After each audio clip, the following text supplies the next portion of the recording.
Okay, let us see what do we have here for you guys today. Yan, na National Heroes Day ngayon mga babes, no? Pero, kung umuulan naman sa lugar ninyo, no, huwag kayo masyado magpakabayani, no? Kung wala kayong dalang payong, kay mga babes, no? Hindi kayo waterproof. Sumilong muna kayo sa mga sisilungan dyan, no? Sa mga sari-sari store na merong mga patabing, okay? Or, sa mga waiting sheds, no? Huwag kayong magpakabayani, no? Okay, lalo na kung malakas ang Julan, no? Siyempre, para protektahan nyo rin yung self ninyo na huwag magkasakit. Okay. So, let us see what we have here for you guys today. You know what I'm sensing right now? I'm sensing that kind of energy, no? Na parang, kapag nakakaisip ng isang bagay na magaan, napapangiti siya at posibleng parang into his or her fantasies or imagination pa nga.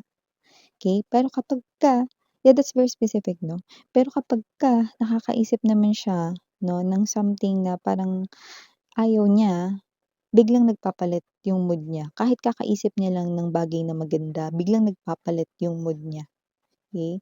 But for some reason, it could be any moods ha, pero alam mo yung sobrang happy niya or nakangiti siya or nasa fantasy siya, no? Pero pag naisip niya talaga yung parang bagay rito na ayaw niya, biglang boom, I'm sensing this person right here, no? There's anger sa kanyang emotions, no? Anger siya about something here. Very specific, no? Let's see. Kakaloka, no? Biglang may pagpapalit, no? Ng energy.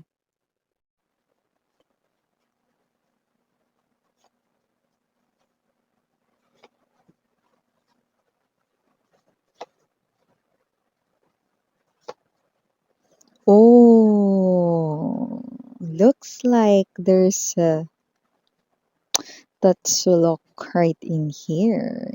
Look at that. You know.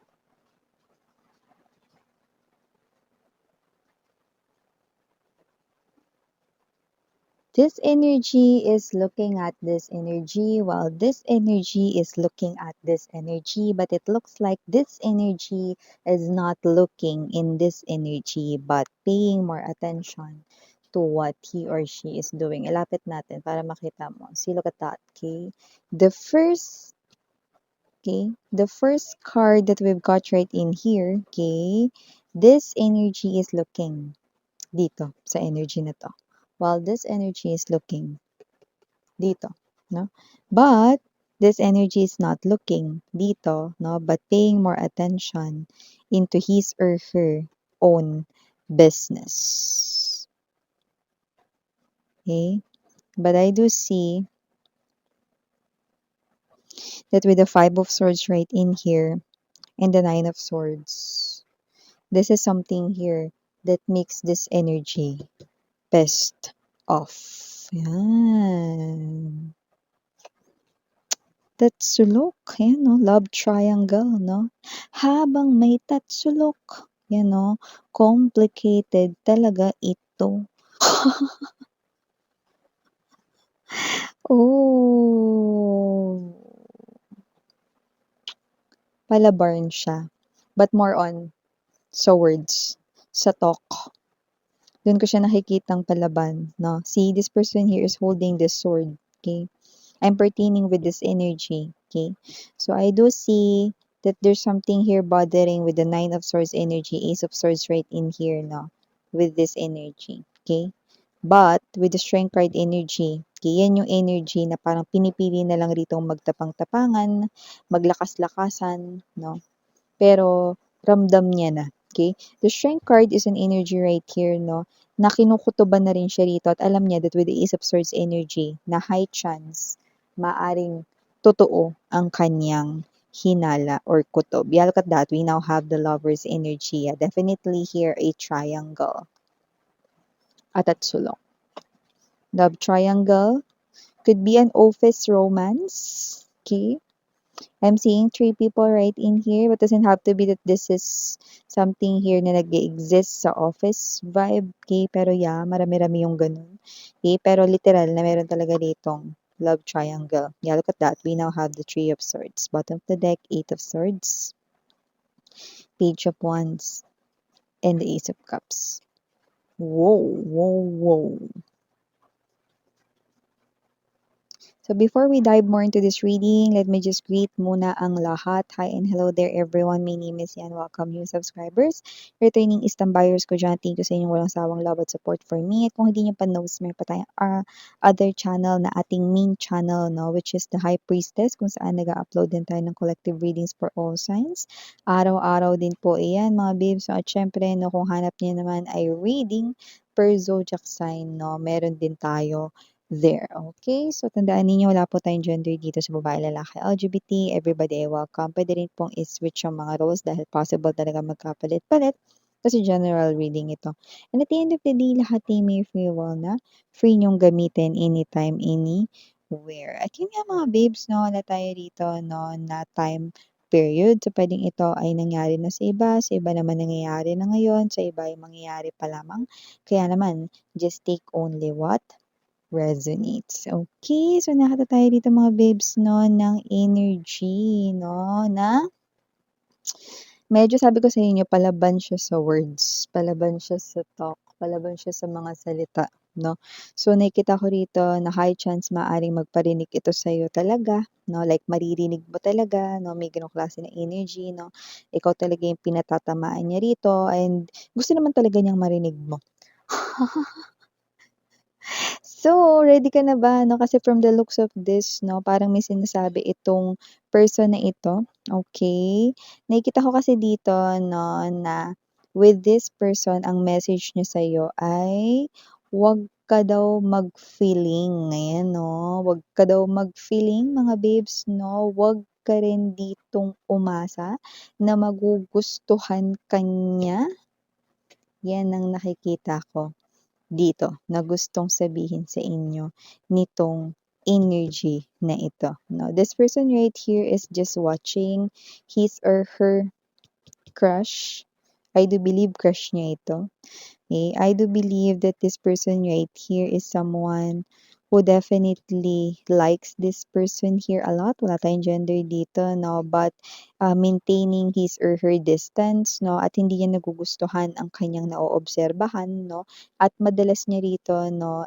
You know, yung crush niya, no, yun yung nagbibigay sa kanya rito ng inspiration every day, no? Just by seeing that person, no, gumaganda na yung araw niya, no? Pero nung nagsimula siya rito na parang obserbahan yung crush niya, okay, mukhang madalas niya itong nakikita or nahuhuling nakatingin sa'yo habang ikaw ay nagtatrabaho or may ibang ginagawa or you know, busy ka sa'yo ritong minding your own business. Okay, so whether this is an office setup right in here, no, or it could be in any rin na situation, but definitely madalas na kapag naoobserbahan niya yung kanyang crush, laging nakatingin sa'yo. At mukhang ito ay dumadalas with the different phases of the moon. But you're busy, you do not know anything about this. Okay, this is right here, no? Clueless ka. Yan. Okay, so nakikita natin dito mga babes na wala kang kamalay-malay, no? Na meron na pala rito, no? Na parang kung ano-ano na rito, no? Yung mga pinagsasabi sa'yo. Okay? Hindi mo alam, no? Na eto, okay, nakakaramdam siya na may gusto yung crush niya sa'yo. Okay? So, this is something here na nakikita ko unti-unting nagiging complicated, lalo na kung ito ay office or office romance, no, or office environment ang datingan nito, no, like magkakatrabaho kayo, no, kasi nakikita ko dito mga babes, no, na maaaring maapektuhan rito, no, ang inyo ritong workflow, lalo na kung nasa iisang department lang kayo. 'Di ba? Kasi kapag sa trabaho, 'di ba, parang may kailangan ka munang tapusin tapos 'pag natapos mo 'yan ipapasa mo, 'no, with the other person tapos siya naman magpa-process, 'no. So, parang yun yung nakikita nating magiging complication kapagka nagkaroon rito 'no, ng ganitong klase ng situation. So, nakikita natin dito 'no, the third, energy na lumalabas dito 'no, medyo nai-insecure siya sa'yo, okey? May energy rin dito na naiinggit siya sa inyo 'no, tapos hindi niyo alam bakit 'no, pero maririnig mo. Kaya lang at first maaaring magtaka ka, "Sino bang pinaparinggan ni ano, ba't parang galit siya 'no?" Wala kang malay-malay, ikaw pala yun. Pero maaaring banggitin rin 'yan ng mga tao sa paligid mo because the Ace of Swords energy is definitely here news 'no, may pakpak ang balita. So, nakikita natin dito na, "Ano ka ba girl, ang pinaparinggan niyan walang iba kundi ikaw." Ako? Bakit ako?" Gano'n. Wala naman akong ginagawa dito kundi magtrabaho. Busy nga ako ngayon, eh, ang dami ko kasing pending tinan mo. So, yung mga nasa paligid mo na hindi gano'n ka-busy 'no, hindi lang itong other energy ang nakakapansin na madalas tumingin ito 'no, na isa pang energy rito sa inyo 'no, who happens to be his or her crush 'no.